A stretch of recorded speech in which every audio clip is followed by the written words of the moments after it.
दादा दादे ॾिसो थुलो भाई बीठो अथई अड़ी इहे थी करे वञ हाणे तूं हुन फर्स्ट गाॾी चएसि वञा हा वञ मुई ध्यान भी कोने थोड़ी को जाने हा वञ वञ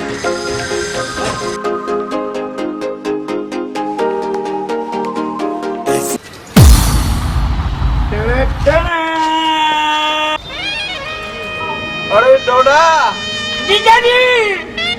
जीजा जी मुझको वाइट नहीं करते दादा गुम थी मां तोखे किथे न ॻोल्हिया उहो काली पुछ मुका मैं बी बस में चढ़ी पियो मैं अरे यार चंगू अरे यार मंगू अरे डोडो ओ जीजा जी ये भई तो पाण में मिली हुई है इहो ई तई डोडो जेके गोलियों पे घिंट वजाए करे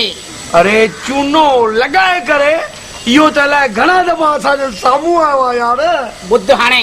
इन जे जीजा जी के चईस असां गोलियो तऊं घिंट वजाए करे तूं छुटल आई खबर नहीं मां दादा के दुखी लगो पियो म जीजा जी हां पर तूं ॿुधाए टणे टणे मुके इन्हनि मूंखे पकड़ियो हुयो हिननि खे हिकु मां हवालो ॾिनो इहे हिकु चंगू ऐं मंगू जाचूस आहिनि तव्हां कमु करे ॾेखारियो मुंहिंजे साल खे आख़िर पकड़े ॾिनव साईं मुंहिंजा असांजो नालो ईअं ई न पियल आहे चंगू जासूस मंगू जासूस घिंट वजाए करे चूनो लॻाए करे वाह वाह तव्हांखे मां हाणे वाधायूं ॾियणु खपे अरे ॿुध हा तूं टाइम हेतिरो हुए किथे रहे कीअं मां हिते आयुमि न मुंहिंजो सामान वामान चोरी थी वियो हिते मुंहिंजा ॿ टे दोस्त अथई ओए आहिनि ओ राजा हेॾा अचे अरे हे आहे न हे ॾिसो हे मुंहिंजो दोस्त थियो राजू हे लच्छू ऐं हे असां छोटा डॉन आहे वॾो दादा आहे हे राम राम छोटा डॉन हा छोटा डॉन हे मुंहिंजो जीजा जी आहे हा ऐं ॿुध छोटा डॉन हाणे मां वञा थो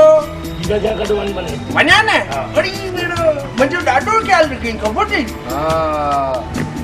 छोटे खे भले वठी वञो घिंट वजाए करे चूनो लॻाए करे पर असांखे पैसा त ॾियो पैसा को मां ईअं खीसे में खणी थो घुमां जा